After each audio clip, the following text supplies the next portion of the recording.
छुटभइये जो भू माफिया हैं वो कुकुर मुत्ते की तरह उग गए हैं और उनका सिर्फ यही काम है कि पुलिस को अपने कंट्रोल में लेके मैनेज करके सिर्फ लोगों को परेशान करो और उनकी जमीनों को हथियाओ। कम जनता को नहीं दिख रहा।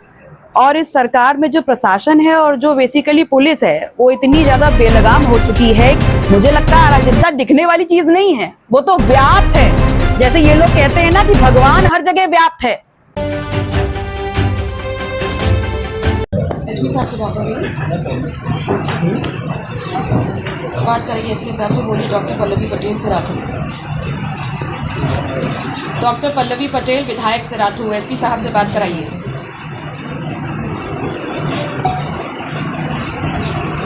उनको बोलिए यहीं पर बैठे हुए जहां घटना हुई है तुरंत बात करें। जगदीश पट्टी, लाइन बाजार।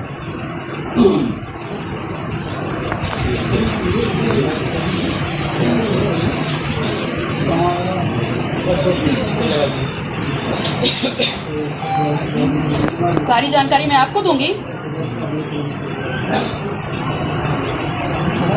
किसी मीटिंग में नहीं है सर, आप जाइए, उनकी ड्यूटी है मेरा कॉल अटेंड करना।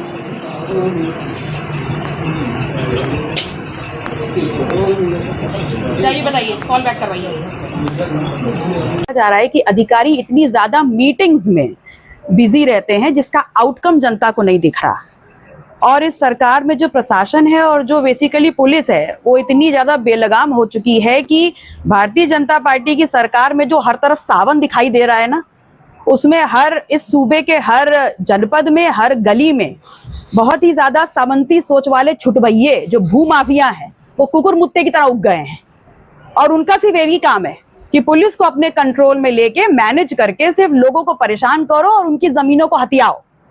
अब अगर आपके सामने उदाहरण के तौर पर देख लें तो ये एफआईआर है जिसकी तहरीर में साफ साफ लिखा है कि हमारी जमीन पर कब्जा किया जा रहा है और मेरे बगल में जो बैठे हैं इनके शरीर पर चोटें हैं, स्टिचेस आई हैं। लेकिन जो एफआईआर दर्ज हुई है वो इसलिए दर्ज हुई है कि मामूली चोटें हैं और अशांति भंग ना हो, इसलिए एफआईआर दर्ज करी गई है। इसमें बीएनएस की धारा 329 कहां है जिसकी जमीन पे कब्जा हो रहा है, जिसने तहरीर दी है और अपनी साफ क्लियरली मेंशन किया है कि जमीन पे कब्जा है, उसके परिवार को मारा गया है, सर पे स्टिचेस आती हैं, तो 117, 118 कहां है, 329 कहां है? और सबसे बड़ी बात, जवाबदेही किसकी है? यहां पर किसी की जमीन कब्जा की जाती है और एसओ खड़े होकर बोलता है कि एसडीएम साहब के ऑर्डर पर हो रहा है और एसडीएम साहब बोल रहे हैं कि मैं हाई कोर्ट में था इसलिए मेरा फोन नहीं उठ रहा था। वो ऑर्डर कहां है? वो कौन सा ऑर्डर है जो किसी भी व्यक्ति को अपनी जमीन पर या दूसरे की जमीन पर दीवार खड़ी करने की परमिशन देता है? सामने जो एक परिवार रह रहा है उसको मार करके, उसको बुरी तरह आहत करके, कौन सा ऑर्डर है एसडीएम का? ऑब्जेक्शन क्या था इस परिवार का कि आपकी जो जमीन है उस पे आप अपनी चार दीवारी बनाइए लेकिन हमारी जमीन पे कब्जा मत करिए। और अगर जमीन पे कब्जा उन्होंने किया है तो निश्चित तौर पर ये जो चौकी, ये जो थाने में लोग बैठे हैं ना, जो इन कुकुर मुत्तों को बड़ा होने में मदद कर रहे हैं, इनको जवाबदेही होगी, इनको जवाब देना पड़ेगा। इतनी आसानी से ये कमेरा समाज की जमीन, घर, उनकी इज्जत, उनके सामान पे कब्जा नहीं कर सकते। कागज पे तो ऑल इज वेल बता रहे हैं। नहीं, ऑल इज वेल तो पूरी सरकार उत्तर प्रदेश में बता रही है। अगर ऑल इज वेल एवरीवेयर है, then where is the well? Let me know that. Because whenever people are calling the administration, they are simply saying that we are into meeting. What kind of meeting you are having? और आप लोग के माध्यम से ये भी कहना चाहूंगी, माननीय एसपी महोदय, आपका ये प्रोटोकॉल है और आपकी जिम्मेदारी है कि अगर जनप्रतिनिधि आपको कॉल करे और आप कहीं बिजी हैं तो आप 5 मिनट में रिवर्ट करें। और मैं यहां पहुंच रही हूं, ये जानकारी सबको है, लेकिन कहीं जवाब ना देना पड़े इसलिए एसओ बगल में खड़ा है 200 मीटर पे, लेकिन उसके कदम यहां तक नहीं पड़ रहे हैं। तहसीलदार आसपास घूम रहा है अपनी गाड़ी में, लेकिन उसकी हिम्मत नहीं है कि वो यहां आकर के जवाब दे पाए। सीईओ की भूमिका पर परिवार देखिए, मैं पूरे प्रशासन की, मैं किसी विशेष पद या अधिकारी की भूमिका पे सवाल नहीं खड़ा कर रही। मैं सवाल खड़ा कर रही हूं सिस्टम पर, और उस सिस्टम में जहां पर बेलगाम ये सामंती सोच वाले जो लोग हैं, ये सिर्फ असहाय लोगों की जमीन कब्जा कर रहे हैं और हमारी चौकी, थाना, प्रशासन उनकी मदद कर रहा है, क्योंकि बंदर बाट हो रहा है ना, कुछ तुम्हारा कुछ हमारा। कुछ लाभ तुम्हारा कुछ हमारा, लेकिन ये चलेगा नहीं। सावन की बेला हमेशा नहीं रहती, और जिस प्रकार से उत्पीड़न किया जा रहा है कमेरा समाज का, ये साक्ष्य है, ये साक्ष्य है। ये कोई सुनी सुनाई खबरें नहीं है, और ये कोई बनाई हुई बातें नहीं है, ये साक्ष्य है। तहरीर कुछ और कह रही है और एफआईआर कुछ और कह रही है, यही बता देता है। और एसडीएम हो चाहे एसपी हो चाहे कोई भी हो, ये सरकारी कर्मचारी ये बात कैसे भूल रहे हैं कि वो इस सरकार में सिर्फ सरकारी कर्मचारी हैं और वो जनता की सेवा के लिए हैं, वो सरकार नहीं है। और अगर आप जनता की सेवा नहीं करेंगे तो ये जनता आपको हटाना भी जानती है।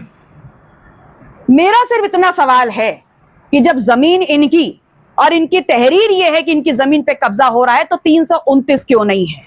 अगर आपने तहरीर देने वाले के घर की महिलाओं को 2 घंटा थाने में बैठाला है, तो जिनके नाम पे तहरीर है वो आज 72 घंटे के ऊपर हो गए हैं, वो जेल में क्यों नहीं है? जब आपकी बात नहीं पहुंच पा रही प्रशासन तक, ये कहां पहुंच पाएंगे? देखिए, मेरी बात तो उनको सुननी पड़ेगी, इतना आसान नहीं है। और मैं जनता का चेहरा हूं, मैं इस बात पे अगर आमादा हो गई कि इसमें न्याय हो तो होगा जरूर, और मुझसे पहले अगर जनता आमादा हो गई तो न्याय जरूर होगा। और इस प्रकरण में भी न्याय हो, ये मैं सुनिश्चित जरूर करूंगी। क्योंकि अगर एसपी साहब फोन नहीं उठा सकते तो एसपी साहब का ऑफिस इस क्षेत्र की सीमाओं से बाहर नहीं है, मुझे रास्ता पता है, मैं वहां पहुंच करके अपने सवालों का जवाब उनसे ले सकती हूँ। क्या प्रदेश भर में ऐसी स्थिति हर जगह दिखाई पड़ रही है? कहाँ नहीं है, कहाँ नहीं है? आप लखीमपुर खीरी ले लीजिए राजकुमार मौर्य, आप प्रतापगढ़ ले लीजिए सरोज कुरील, आप बनारस ले लीजिए हेमंत पटेल, आप ललितपुर ले लीजिए जतिन पटेल, आप फतेहपुर ले लीजिए, कहाँ नहीं है? आप सिराथू ले लीजिए लोंदा में पाल समाज की लड़की के साथ, कहाँ नहीं है? ये स्थितियां हर जगह हैं। और इसीलिए मैंने कहा कि भारतीय जनता पार्टी की सरकार में जो सावन हर जगह दिखाई दे रहा है, जिसमें ये कुकुर मुत्ते टाइप के भूमाफिया सामंती सोच के लोग पैदा हो गए हैं, ये इसलिए बहुत बढ़ोतरी पर हैं क्योंकि हमारी पुलिस, हमारे थाना, हमारी चौकियां उनको मदद कर रहे हैं, हमारे तहसीलदार, लेखपाल, एसडीएम उनकी मदद कर रहे हैं। तो जिस तरह दबंगई से लोगों को पीटा गया, निगार आए, तो अराजकता दिख रही है कि आपको जौनपुर में खास करके? मुझे लगता है अराजकता दिखने वाली चीज नहीं है, वो तो व्याप्त है। जैसे ये लोग कहते हैं ना कि भगवान हर जगह व्याप्त है, वैसे ही इनकी सरकार में अराजकता और जीरो लॉ एंड ऑर्डर व्याप्त है। और उसके भुक्तभोगी आम जनता नहीं है, कोई एक पर्टिकुलर समाज नहीं है, बल्कि उसके भुक्तभोगा आप भी हैं। क्योंकि आपके बीच का भी एक साथी दिन दहाड़े गोली मार के उसकी हत्या कर दी गई। वो लोकतंत्र का प्रहरी, वो सुरक्षित नहीं है।